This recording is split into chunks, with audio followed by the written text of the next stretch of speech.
Welcome to the Iolani School Podcast.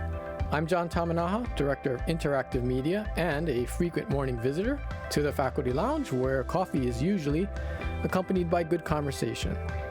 This podcast project is an attempt to share that sort of experience with a larger audience. This is our 9th episode as we continue to visit with a wide variety of people associated to Iolani School to hear their personal stories.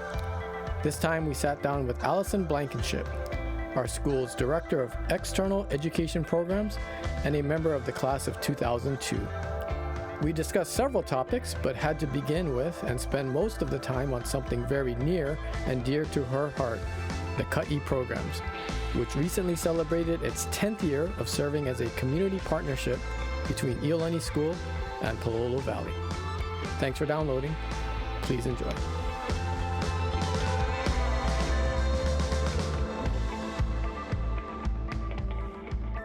You just celebrated in the Student Center at a big dinner and with a lot of people and supporters and the families, the 10th anniversary of CUT-E. Mm-hmm.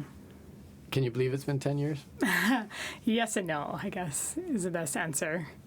No, because it seems like it's gone by so quickly. And yes, because when I look back, we've built, our programs have become obviously so much bigger and wider reaching than we had originally planned for. And it's taken some time to do that. Yeah. What were your thoughts in the beginning when you set up CUT-E? And I should say it stands for Kukulu ala CUT-E, Iolani. Yep. Super cool. That means, I love this, the creation of leaders. Yeah. And so how was the creation of leaders created? If you take us all the way back. Yeah, so it was about, 2008. And at the time, I was talking with our head of school, Valley Washta, about, could Iolani do some sort of long-term community education partnership, I just come back from San Diego, and I'd worked at a school really close to the border with Mexico that my college, UCSD, was chartering. And it was kind of an experiment, although the outcome is going to, the experiment was, okay, if you take a failing public school and you put a lot of, funds into it and resources and teachers and you raise the expectations, raise the bar, what's going to happen? And of course, better things happen when the bar is higher and there's resources and all of that. So I had that experience working as an assistant to a teacher there. And so I was just talking with Dr. Washta about, I think we could do this with Iolani. And he said, that's funny you should mention that because Anyo Nishige and I have been talking about this for a long time. We've been wanting to do some sort of a dedicated community partnership to raise the level of education, beyond our Iolani school walls. And so the three of us, it was kind of the perfect timing thing. The three of us sat down and they said, do you want to research this and see what other schools do and come back with like a dozen case studies? And, we don't have time. Obviously, they're both so busy. We don't have time to do this. But if you could just kind of, bring us a collection of other programs at independent schools, that'd be a helpful place to start. So I did, and I reached out to a lot of directors of other programs and asked them, to tell me about their program and if they could start again, what they would do differently and what they would keep. And then I kind of put together, this could be our program. And I presented it to Dr. Washta and Ms. Yonashige, and they said, great, do you want to direct this? And I said, no, I'm too young. We need someone better, and someone with more experience. And they said, just, we can start small, and could you just get this up and running? So that's how it started. Just, okay, we're going to, we'll have a program with 12 students. And we thought, I guess the specifics of it was that we noticed that Kaimuki High School, which is right next to Iolani School, had the highest dropout rate in the state, behind all the schools that people think are the places for high dropouts, like the West Side schools, right? They had the highest dropout. I think their graduation rate was 64%, right? Wow. Lowest graduation rate. But nobody knew about that. And when we kind of looked into why is this happening, it was a lot of the students from the housing in Pālolo who went to Jarrett Middle School and then went to Kaimuki High School were not making it through. And so that was really apparent that was a big dropout contingency coming from the Pālolo housing. So we thought, okay, if we're going to follow the model of summer programs, let's start with kids at middle school and then keep them. And thank God the principal of Jarrett Middle School at the time was Donna Kagawa, and she was so committed to her school and to raising the level of education for her students. And she said, we absolutely want to partner on this. So it was a very quick, let's get this started, Sometimes in these podcast interviews, I asked a question about sliding doors. Yeah. And that's kind of this theory of, there was a movie, I think, a woman either catches the subway or she doesn't, and then you see both results. Oh, interesting. And it's basically a sliding door, a moment, a day, a conversation. Totally. Changes your life. Yep. Is that it is felt that what happened? very like this is supposed to happen right now. That's how it felt. It was not hard. When you now when we try to help other schools start, it's usually really hard. It takes a long time. It takes a lot of people at the table. It takes a lot of convincing, right? Hard to get resources. And it was just quick and the people you want on board. Yeah. And it was like, and I guess when I look back, I'm like, holy smokes, I wonder if we all knew what we were starting and committing to. I do remember Dr. Washta saying, and Mrs. Yonoshige saying, we've been wanting to do something like this for 15 years, but we haven't started it because we want to make sure that when we start something, it's not a one-off, it's not one summer, it's not 5 years, we're in it. Like, this is going to be our dedicated community partnership.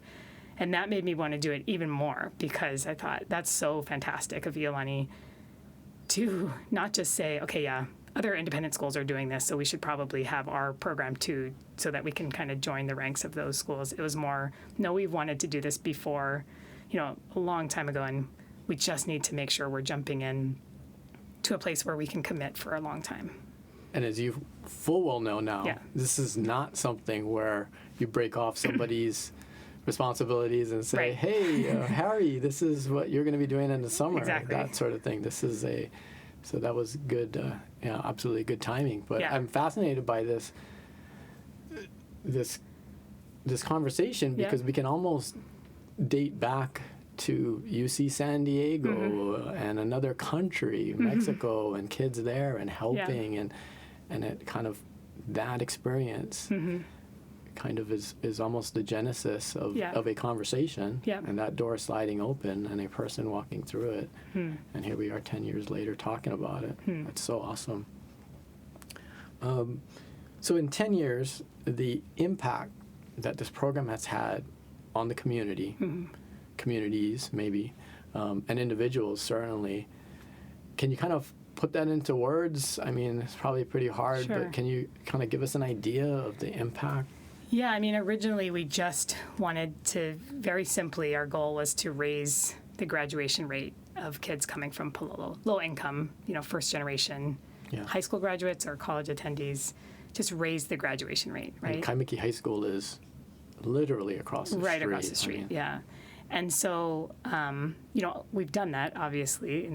We knew that by the time our first cohort was graduating from high school in 2016, they were, everyone was going to get through. In the past 10 years, 43 of 44 students have gotten through high school graduation. And before it was beneath 50% for kids coming from the, Pālolo housing. And so that's been one impact, is that just for the kids in the program, we can all but guarantee that they're going to get through high school if they stay with our program. But then as we worked with our kids in the community, the way we kind of developed our other programs was just seeing needs, right? So we were pretty focused on the middle and high school level, but then we, 5 years down the line, we said, man, what's going to happen to these kids after high school? We can't just tell them, oh, try college, without helping them there or helping them pay for it. So we created our post-secondary support program, which now covers almost 100% of the tuition gaps for all of our students, right? So we have 27 kids in college now, and all of them are first in their family to be in college, right? and none of them have a financial gap, which is pretty astounding. It's all of the people who support Ka'i and donors who believe in, making sure these kids can get through. So that's another impact, right? Not just getting through high school, but having the opportunity to go to college and do that. We always say getting them to and through with minimal or no debt, right? And that's our commitment. And then 5 years, so same time we were starting our post-secondary program, we also noticed that there's a huge need for early childhood education in Pālolo, especially for the kids in the housing who weren't enrolling in Head Start or anywhere else, right? And so we started our Ka'i Keiki preschool program in the summer. So this past summer we had 37 of those little guys. Wow. So bringing early childhood education, and so I think the markers are just maybe I don't want to say a bigger focus on education, because I think that the community, our parents and those in the community have always wanted opportunities for their kids. It's more just helping, I guess, to bridge, an under-resourced community with very high quality educational programs, so that they, we make sure that the little guys have early childhood education, and we make sure that our kids get to college, right? So it's more just, I think, educational access is what we've been able to provide. So that was cool. That's the kind of the natural growth. Yeah. Ka'i Kulana Yeah. is their post-secondary program that was added in 2015, Right. when the first cohort kind of made it to that point. Yeah. And now if we think about 2015 and 2019 and 20, they're seniors in college. Yeah.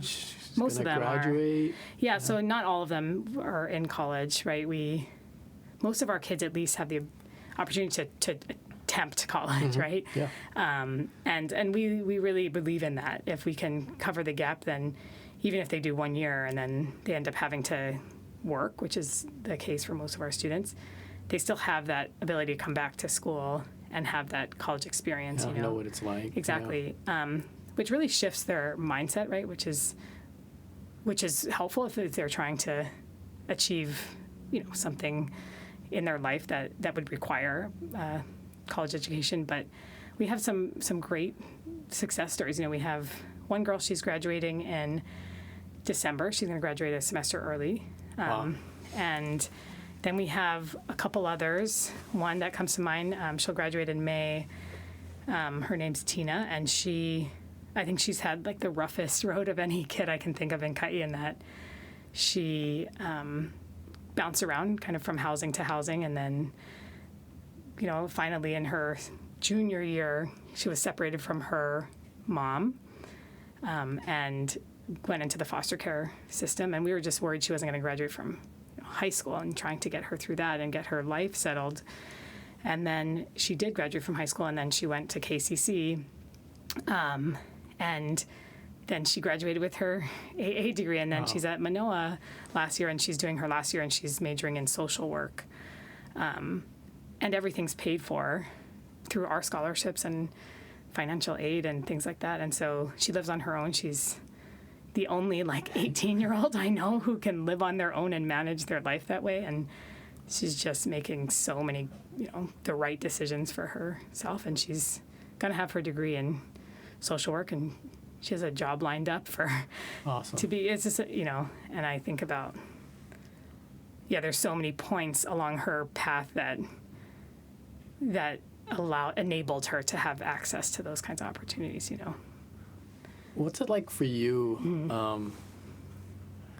What does it feel like to meet kids in 7th grade walking onto this campus, and then to see them as adults? I mean, that must I'm just be getting amazing. used to it. Yeah. Just now when I sit with our first group of students, so there are 22, am I starting to be just completely blown away by the fact that they're managing their lives like adults, even though they still need our help and we still support them financially. I think about what would I be like that in that scenario? And they're just so far ahead of, what I think I would be at 22, because they've had to be independent and necessity. Totally out of necessity. But when I think about them as 7th graders, the thing that always the thing that absolutely one of the big things that keeps me so dedicated to Kaya is just they love coming to Iolani, and they crave being here, and they love like every day in the summer, and it's not because, we try to make a super fun program for them, but it's academic, and there's math classes and there's writing, and it's intensive, but they just crave opportunity, and it's very refreshing to, you have middle schoolers who they don't hate school, they love school, Yep. and they like run to their classes, and it's not surprising, I guess, but it's really inspiring to know that, just connecting these kids with opportunities and exposure and opening doors, which is what they always say. We don't say that to them. We don't say, we open doors for you. They come up with, that Kaya has opened doors for them. They just, they crave it, and they go to it, and that's how they get from being their first day on our campus to, okay, they've been through 6 summers of the program, and it feels like it went by super quick. The process by which the kids are chosen is fascinating to me. Can you kind of go over that? So they have to be on free reduced lunch, which is kind of the federal standard for a family being at or below the poverty line. And they have to be getting, so we always say like middle grades. So we're not skimming the top and taking the top, the straight A students, because they would likely get through high school on their own. So we take students who are mostly getting B's, C's, and D's. And not because of behavior or anything like that. It's more because maybe they're 2 or 3 grade levels behind in math or English or whatnot. So they're coming to school, but they just need remediation, and they've kind of been passed from grade level to grade level, but they aren't on grade level. So that results in them earning, B's, C's, and D's. 50% of our kids are from single-parent homes, so we look for the markers of what would make it hard to get through high school graduation if you're low income. They have to be the first college attendee of their family. And they have to, which we call the first generation, right, to go to college. And they have to, the 6th grade team at Jarrett deems them likely or at risk of dropping out of high school. And again, that's not because behavior or anything, but it's because they know these markers, right, that they're behind grade levels, and, scores in math and English, all of that. And that in the Jarrett, Pālolo community, there's teachers who have been there forever, and they know that none of the older siblings graduated, for instance. So they know they'll be the first, And so these young students are identified, but they're also the ones that could benefit from this particular program the most. Like the stability, right, exactly. Yeah, and then to move on, and so that it prospers, and so they become leaders. Exactly. It. And they're kind of like, everybody knows these kinds of kids, right? Like they're the kids that that with support and with a lot of resources, they could reach their potential and be so fantastic. Those are the kind of kids we have. Like, you meet them and you love them because they just are super vivacious, and they're the kids that you gravitate towards them, but they're the ones who need a lot of support. So Jarrett does a really good job at kind of pinpointing who those are, and then our program serves as like a stabilizing force for them for 10 years. Yeah, I think most people would generally think, oh, those are the best students, and then they go, and then and to some extent here at Iolani School in admission, it's who would best fit this place. There's different kinds of academic markers and all those sorts of things, but it's really who would benefit, who's a good fit for this school, and in your case, this program, and that has shown itself to be on the mark. Can you will have your own young family soon, but can you, when you go to these dinners and you meet these parents, can you even put into words what it might, they're not here, but I'm sure you have had conversations with them, the gratitude and the appreciation for this program, and I think that from the parents' point of view, the best thing that I hear is just that they're so happy that their child is able to participate and in Ka'i and be in an opportunity that they otherwise wouldn't get to have, right? Our parents are, and then I guess it's layered, summer to summer. They had such a great time. Thank you so much, right? And then we hear the most, I think, from our seniors when they're going to graduate, and that that it's helped them so much to get through high school and then on to college. And then when they're in college, I get random texts from our parents saying, and from our students saying, we had no idea how we were going to possibly send our child to college or if they were ever going to be able to go. And it's just opened a new world to them. So, yeah, I think that parents, it's interesting. Parents I don't think they're very different from our Iolani parents. They want the best for their kid, right? And they want to provide the very best they possibly can. And a lot of them work 2-3 jobs at minimum wage and try to provide the best, right? It's just in Hawaii, it's really hard. And so to be able to kind of bridge whatever gap there is for them is pretty cool, for us. And I think back to the first cohort that you brought in 10 years ago when there's no program. Yeah. Kind of like our residence hall last year where there's no indication, there's no one you can look at. You are the first, you're the pioneers. Yeah. That's a pretty amazing thing. It's not so that people understand. It's not just that, I'm going to go to Iolani school in the summer and there's this program, but you have to commit. You have to be to completely 6 consecutive summers. And tutoring now in the school year. Yeah. Well, what was that like for those first students? When I vividly remember sitting in those first year interviews with them one-on-one, and the big question was, we think this is going to be a 6-summer program. We didn't know, right? We didn't have the funding at that point. Did you tell them that? That I didn't know. I said, we think it's going to be, right. Okay. I said, you were transparent. Yeah, we think it's going to be 6 summers. We're going to do our best to make it 6 summers. We are not going to take you in this program if you don't commit to that, And I thought that there would be a lot of hemming and hawing and and asking questions. And literally every single student of the first 12 said, okay. And then I remember asking them the question, does 6 summers scare you? Because it scared me at the point. Yeah. I didn't know what I'm going to do in, a couple summers down the line. And they all said no. And I said, well, it's so important that you commit because you're the first group and you're going to set the tone for everybody who comes after you. If Ka'i is super successful and there's a really high retention rate, it's going to be because of you and vice versa, right? Pioneers. Exactly. Yeah. And they all said yes. And then 6 years goes by and they all are still in our program and they graduated, And that was huge because now for every cohort that comes after them, it's just an expectation. It's very rare that a student will leave Ka'i, if they have to move to the mainland, that's one thing. But it's very rare that someone commits and then says 3 summers down the line, I think I'm good, Yeah. And they created that. But now I would almost expect that because it's such a flourishing program. Exactly. And people can look to examples and talk to individuals, parents, students, and whatnot. But that first group, very brave. And we didn't know what to tell them what they were going to be doing. We said, you're going to have some classes, some leadership. We were building it as we were having them come in.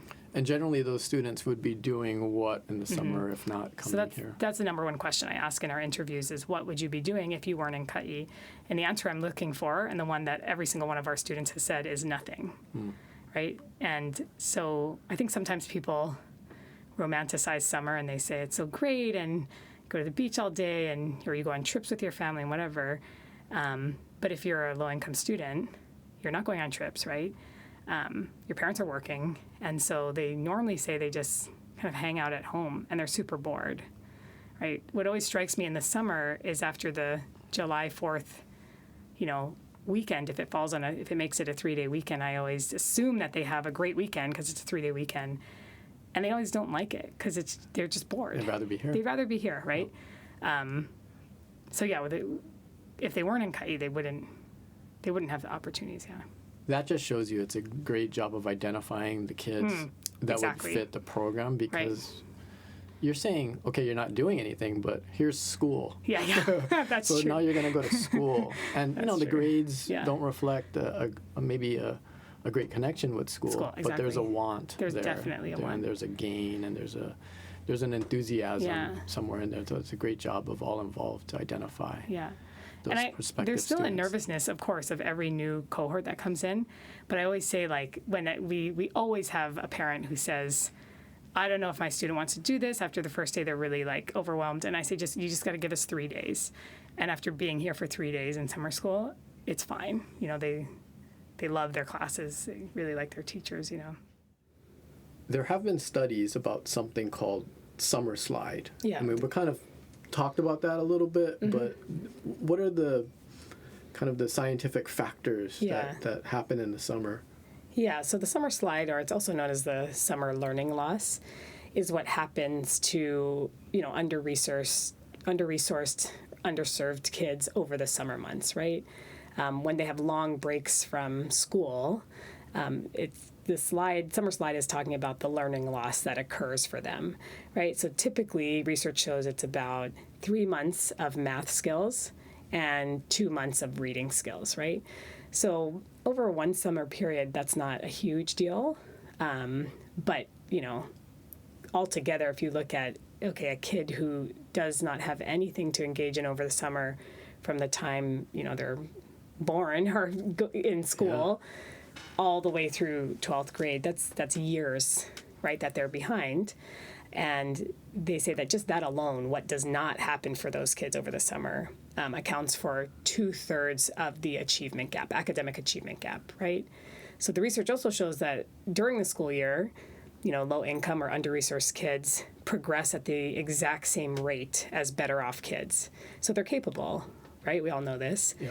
But it's just what, you know, they don't have the kind of opportunities that better off kids have during the summer. And so that's basically how we started Caillou is, okay, that's where we could fit in, right?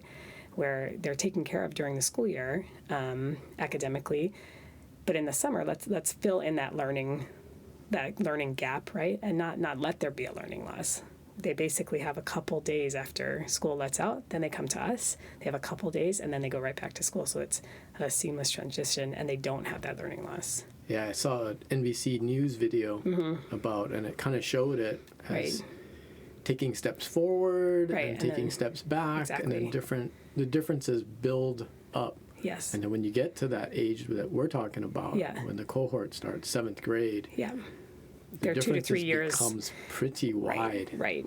And they're a couple years, you know, they're already maybe 2 years behind in math level and reading level than their better off peers, right? And so when they come to Caillou in the summer, what is their day like? Okay, so it's a long day. They have to be at our bus by 7 a.m. at Jarrett Middle School. So they're waking up early and walking to the bus from wherever they live in Pālolo. And then we get them here by 7:30, and then we have breakfast together. That's big. Super breakfast. important. And it's hot breakfast, and it's really good breakfast. So that's like one of the things that they always mention in their evaluations. And then they go to their first class from 8 to 10, and that could be magic or, you know, 3D art or mixed media or robotics, whatever they choose.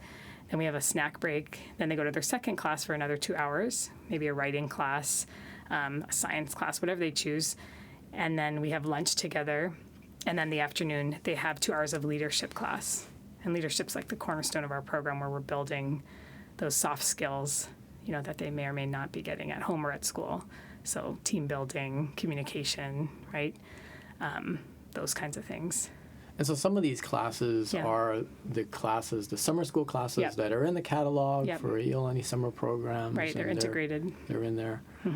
And I have been in these classrooms before, and it's astounding to me, the things that are going on in there, in the leadership classes, sessions where they're sharing because of the reality of it. And then I think to myself, wow, the Iolani school students, whether they're here for the summertime or the regular school year students, they really could benefit from hearing these things, from sharing with these students, and just having a wider understanding of the world around them, the community around them.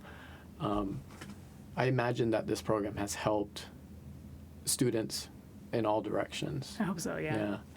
I think so. I mean, they're integrated for 2/3 of their day, most of them, the middle school students. And I think I was a little nervous about that at first. Like nervousness on the part of, I really hope our Iolani kids are going to be kind to them. And now I feel bad for being nervous about that because they just really like the Iolani students. Yeah. And then I have now Iolani students asking me, hey, is so-and-so coming back this summer? Because they've made friends, right? So their experience coming here is so positive. They're really welcomed. That's another comment I hear from the Ka'i parents a lot, that they're really nervous to come to Iolani, to a private school, among wealthier kids, but that their kid has found that these Ka'i students are so awesome, and that the Ka'i students have found that the Iolani students are really welcoming, Yeah, I've seen some really kind of cool collaborations with the musical theater class exactly. and different things like that where they're working together and sharing roles. And I think it's good for everyone because our Ka'i students learn, I can be in this class with these kids, and I have just as much to give, and then our Iolani students definitely learn something about kids from our surrounding community that maybe they had a bias against for some reason, and, that kind of dispels the, myths, I guess. There is a video out. If you're listening to this podcast, go on our Iolani School YouTube and look at the celebration video that was played at the dinner about the 10-year anniversary. And there is a story that Kirk Oweggio, who works closely with you in this projects, I should say. When someone asked, they were on a field trip, and somebody asked, senior trip, and said, a bystander, what are you guys? Just observing what was going on. And then a student said, we're a school that became a family. Wow. Yeah. Amazing. I mean, just to think of that. And that's not something that was talked about, I understand. No. That's from the heart. Yeah. Everyone looking around, trying to answer a tough question. Yeah. And somebody comes up with that. Yeah. How does that make you feel? Yeah, I remember Kirk and I were sitting off to the side because it was our senior trip, and it was one night where, they were just playing the ukulele, and super nice atmosphere of them just, bonding as a group, and we were off to the side. And we overheard the tourists. We thought actually the tourists were coming up to them to tell them, can you be quiet, right? And we were ready to say, I'm really sorry. And instead they just were fascinated by this group of 12 students.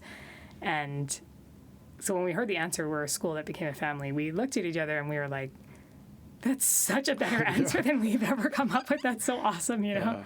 But I think it's because, that's the goal, totally. Yeah, because mission accomplished. Mission accomplished, and you know that you do more for your family than you would for any other, organization, I guess. And if you feel like you're going to a family, you're gonna feel really supported and uplifted. And so that's definitely what we try to create, without saying we're trying to create a family.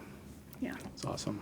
Congratulations on everything that is and has become, and the growth. Is there something on the horizon that you can share with us? Good question. The piece we're missing right now is elementary, right? Yeah. So we have preschool, then we have middle, high school, and post-secondary, and career. So that's a chunk that we're missing. And so we're starting to build, what is that going to look like? Obviously staying with Pālolo, whether it's tutoring, we're just scratching the surface of that now. But we'd like to have the whole pipeline. Yeah. Another piece of the puzzle for you personally is your teaching here during the regular school year. And one of my favorite classes here at Iolani School is 1 mile. Tell us about 1 mile. Yeah, so 1 mile, the concept for 1 mile came from a couple of us here at Iolani. And it was just that it'd be great for our kids to look in our immediate community and understand what are the social issues, right? So that we're not just in this bubble, this wonderful bubble of Iolani, so that we're a little bit more aware of our community around us. And so the idea is that they'd look in a 1 mile radius around Iolani and catalog issues like homelessness, environmental issues, right? And one of the things that we didn't even consider was, kupuna, or older adults, right? That was not even something that was on our radar until somebody, an Iolani parent actually, Christine Ishita, brought it to our attention that, hey, did you know that Iolani was in the, community in Hawaii with the highest concentration of older adults? Wow. We had no idea. Mo'iliili, we didn't know. And she said, it'd be so great if Iolani students could, we could have intergenerational programming with this sector of the population. So that's what what our class has focused on for the last 7 years is we learn about older adults, right? We learn about the national and local and global trend of there being way more older adults than ever before. People are living longer, right? And that the world really isn't designed to factor in this part of the population.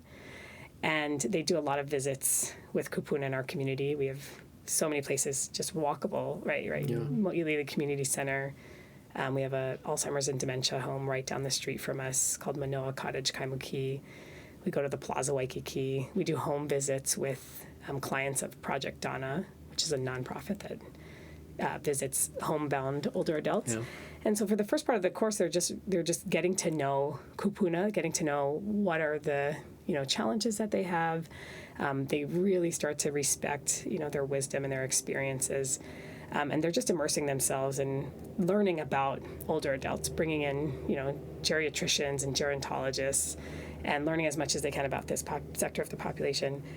And then the second part of the class is, okay, what do you think you could do? Where do you fit in as a 9th grader or a 12th grader in making life better for our kupuna? And so they come up with all sorts of different projects that are based, it's kind of the intersection of their personal interests and talents and passions and the needs of our community.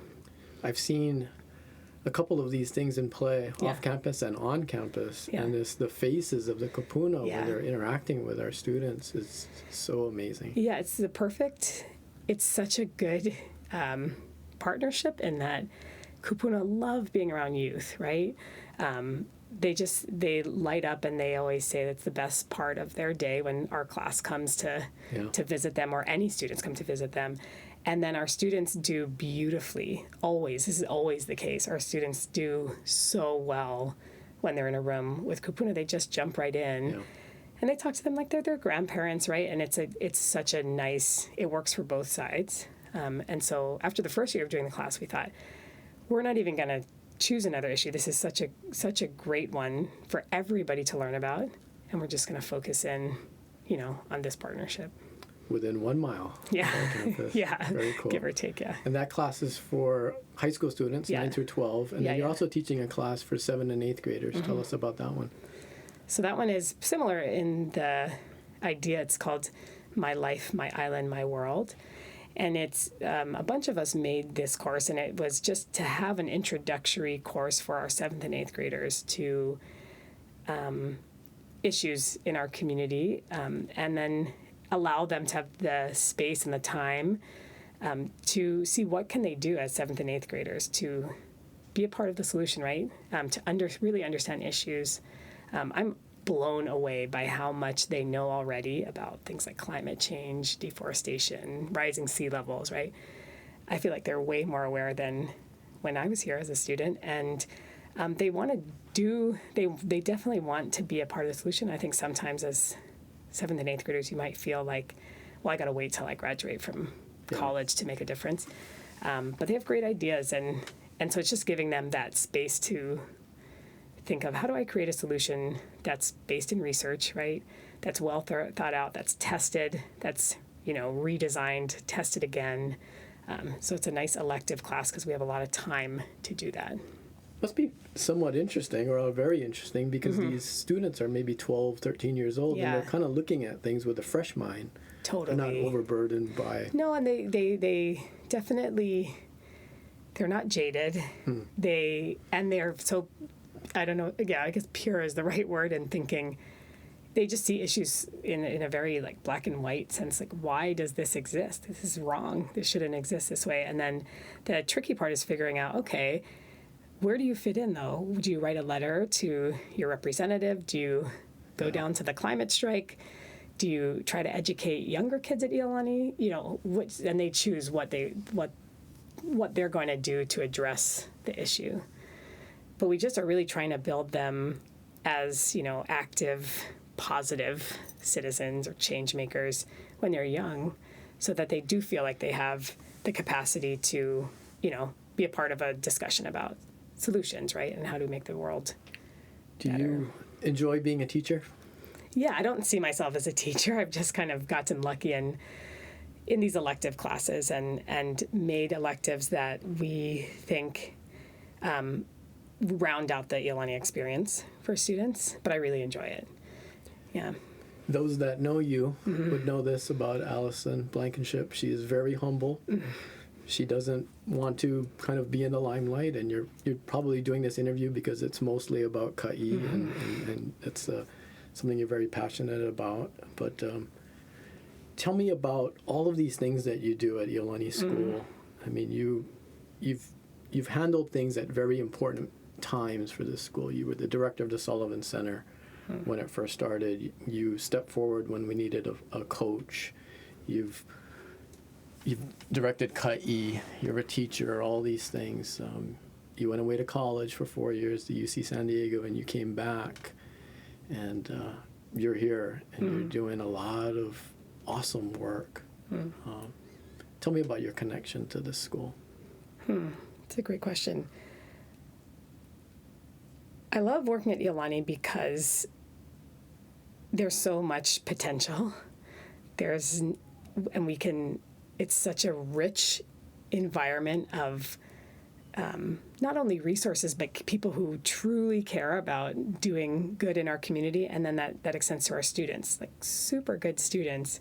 And so I feel like the luck of my different positions has just been connecting our students or our teachers with our community in various ways, right?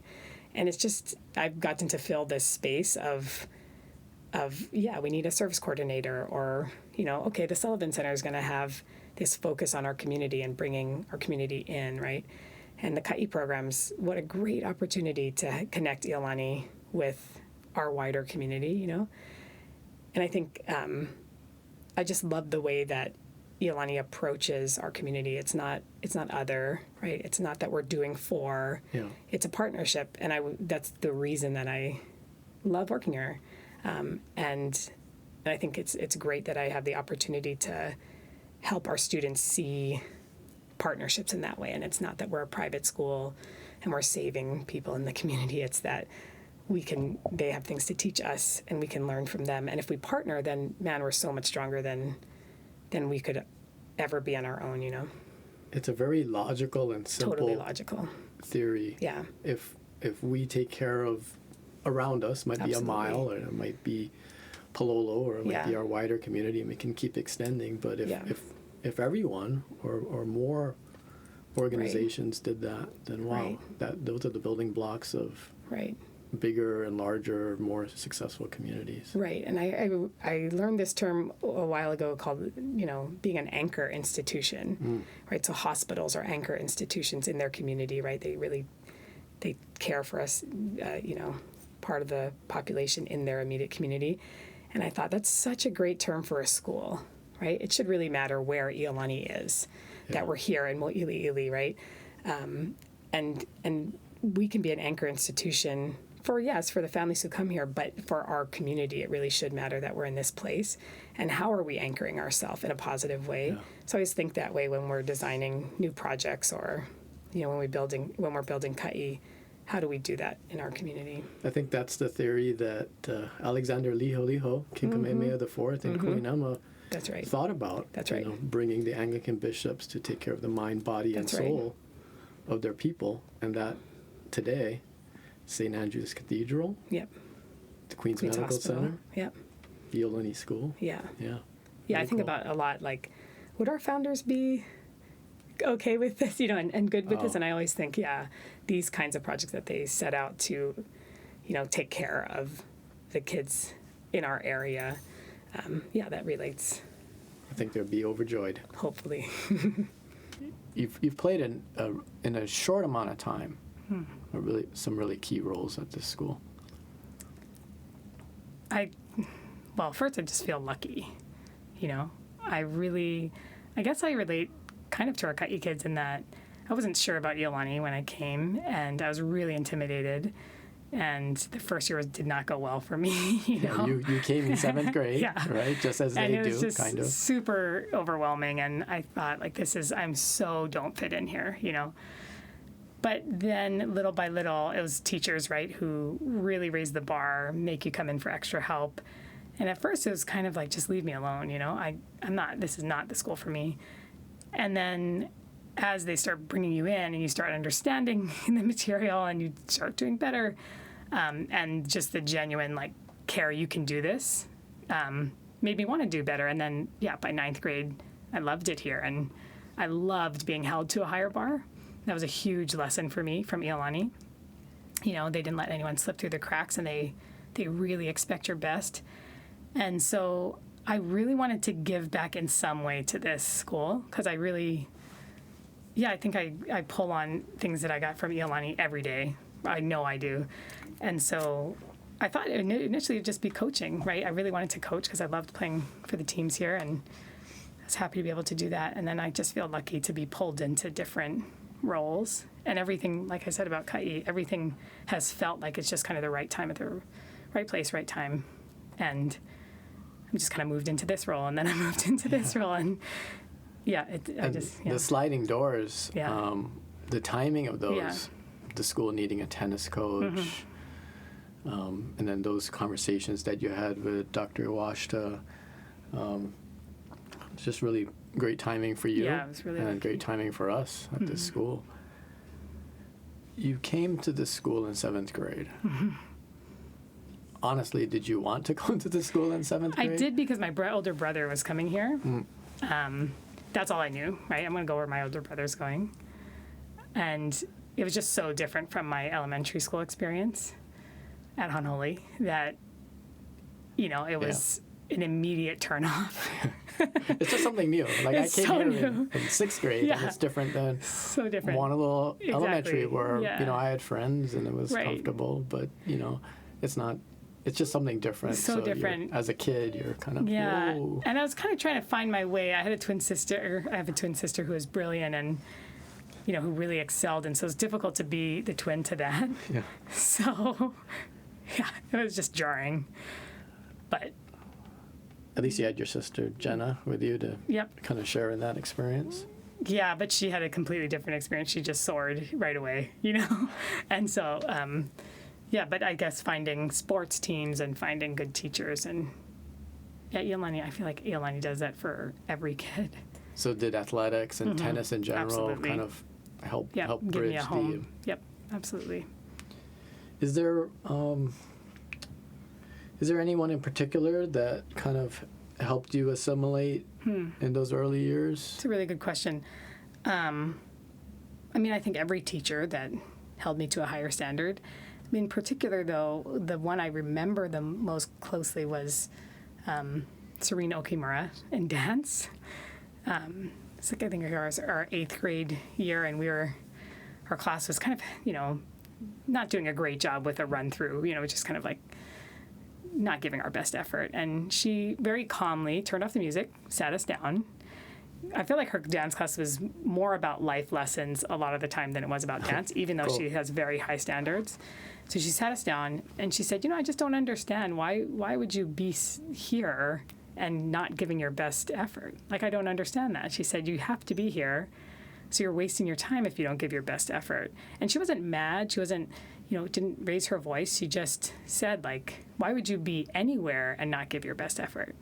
And I was in 8th grade, and that really stuck with me because I thought, oh my God, I'm not giving my best effort in English and math and any other class because I'm just kind of existing and trying to get through, not really liking it very much. And I really think that was the turning point for me here at Iolani. It completely turned a switch for me. And I was like, why would I sit through a class if I'm not trying my best? And then I started putting in my real effort, and obviously things went way better for me.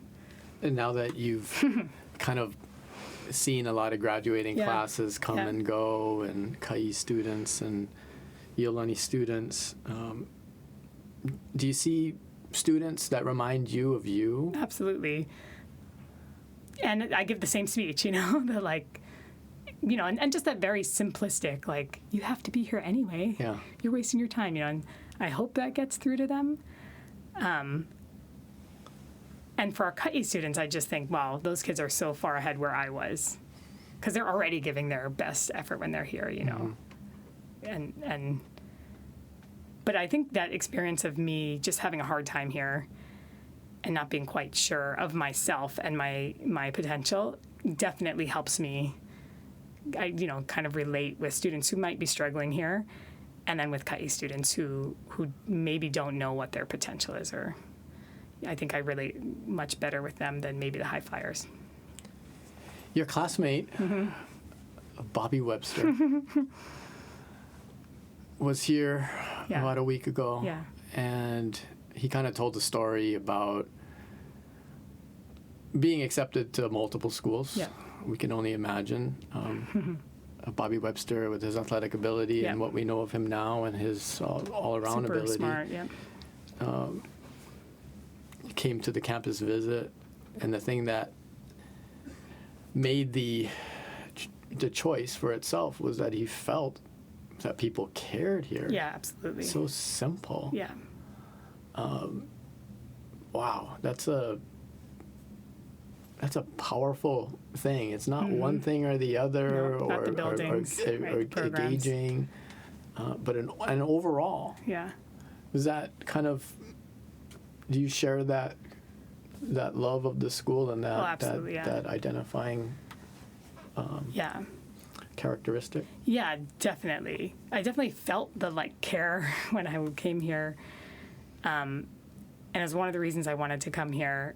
And then absolutely through finally giving in to my teachers who wanted to see me for extra help and accept that care. Then everywhere I loved my experience here and especially in athletics, and the focus on not being about the individual but about a team. That really ran through every sport I did here.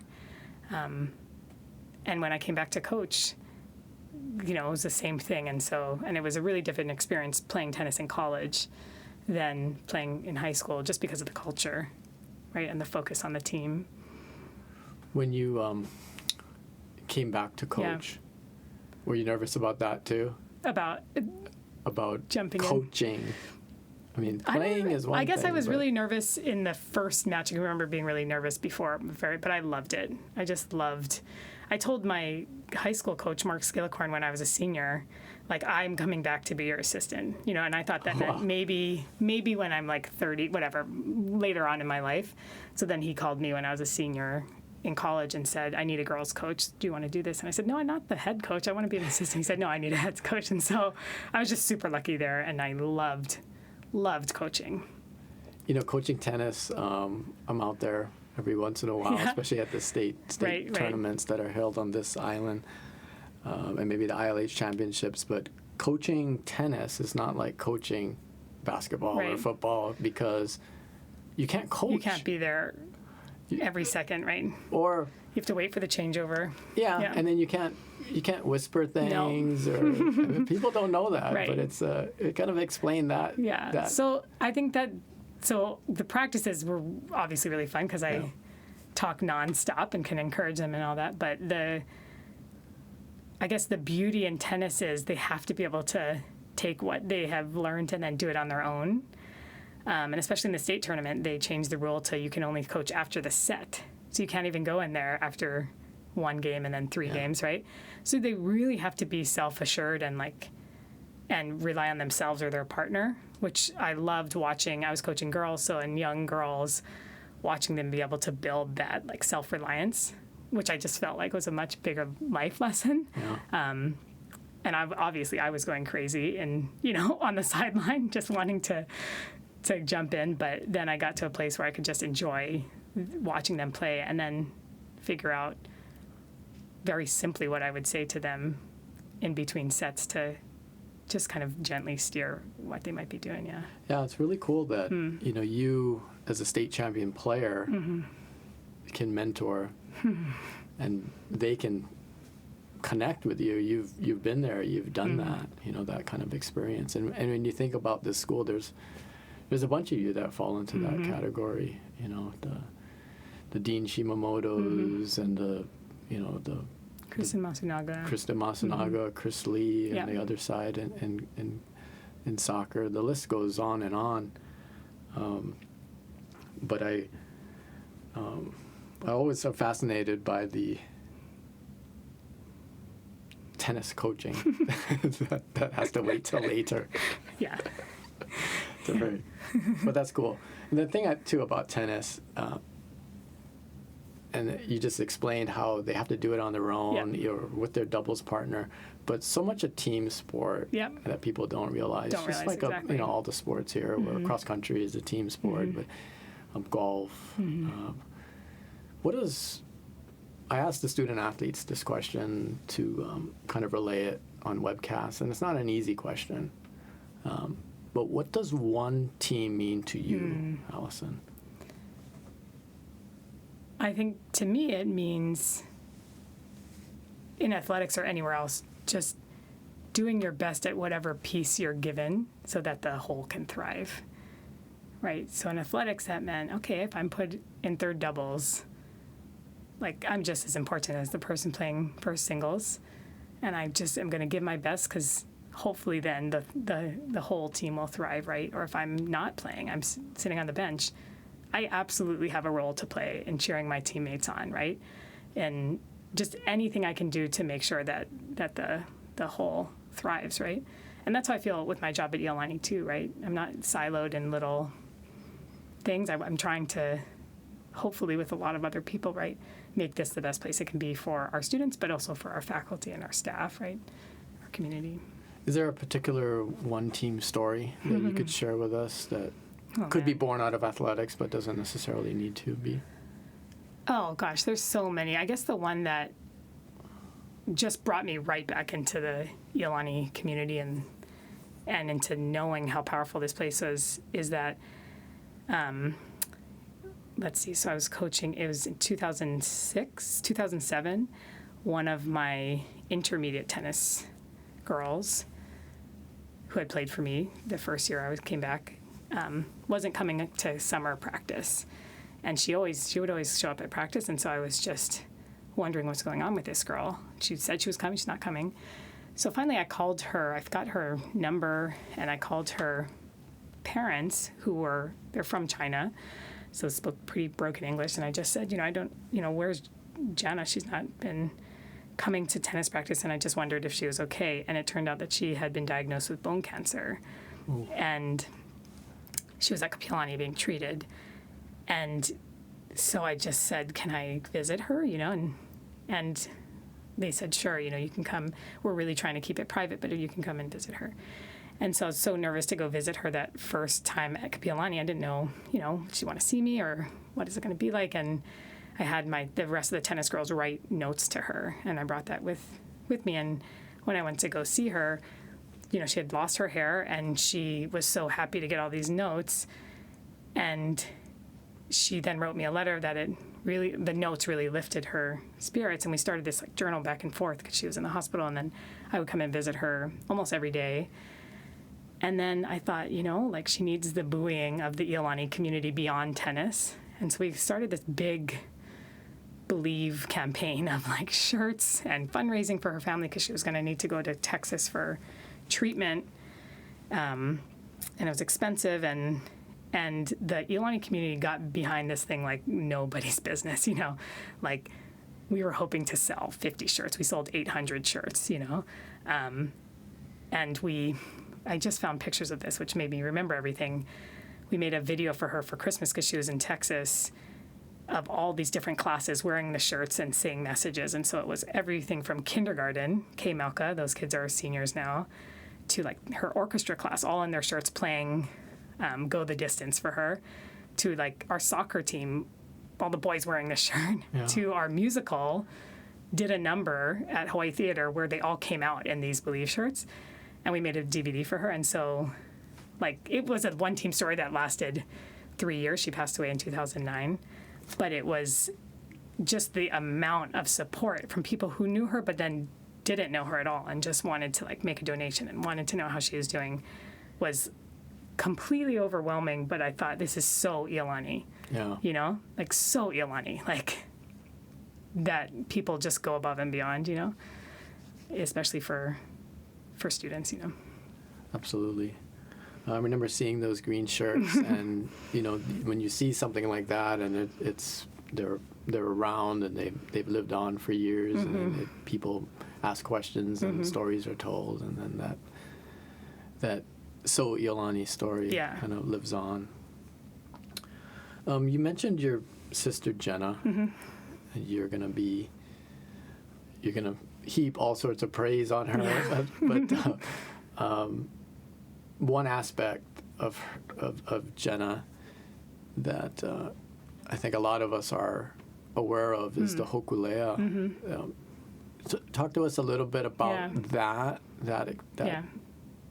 part of her life, and tell us a little more about your twin sister.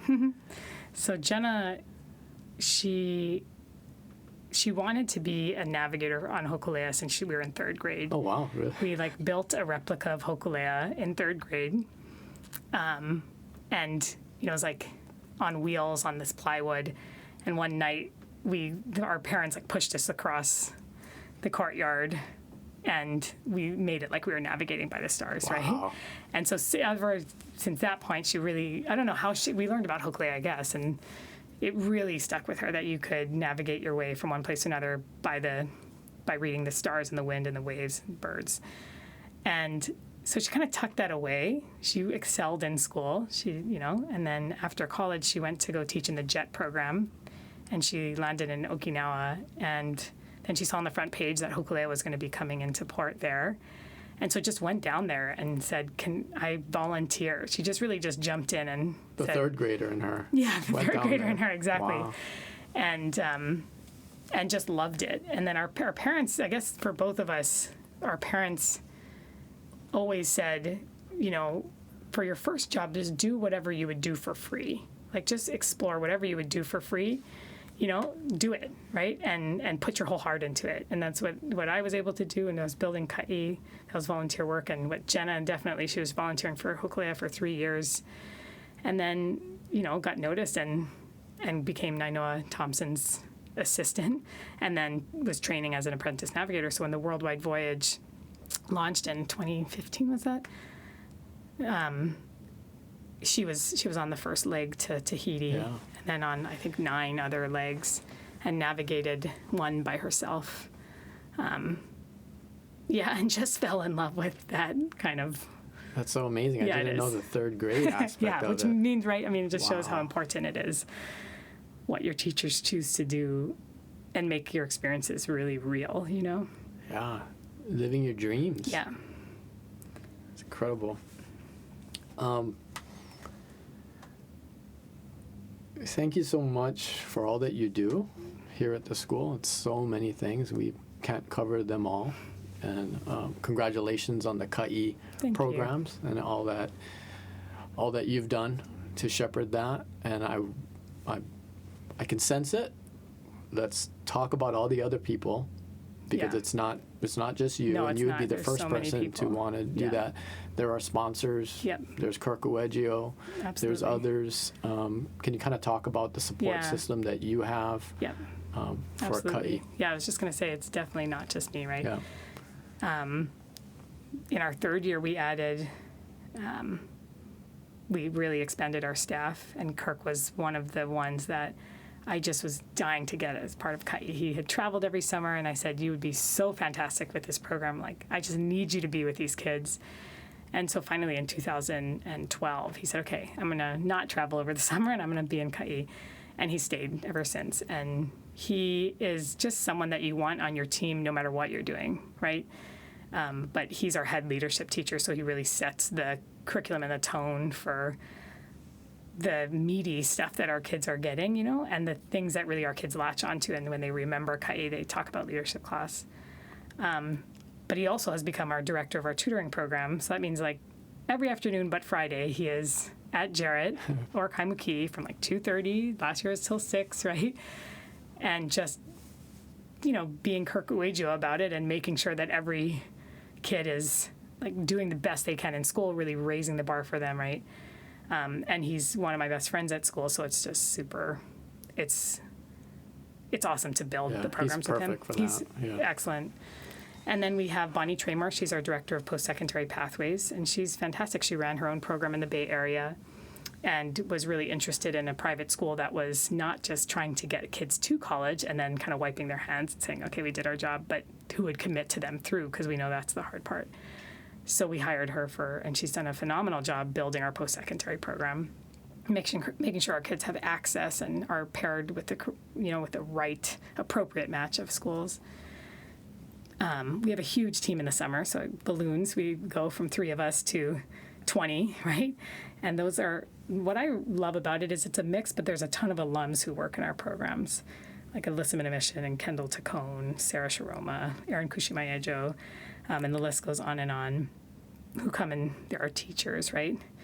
And then in the school year, we have about 24 tutors, a lot of retired Iolani teachers like Joe Akamine and Daryl Kuyoka and Anyo Nishige, right? And it's like, that's the dream team of teachers to come and tutor your kids, right? That blows my mind. It's just amazing. They were here when I was here. Yeah. And they're some of the beloved teachers. Exactly. Generations of Iolani school students. Yeah, and when we built Ka'i, we always say, like, we don't want to just make a program. We want to make it with, like, the best people that you would put with anybody. Not, you don't lower your expectations for, okay, we'll just get like some volunteers to do our tutors. No, we want like the best teachers, right?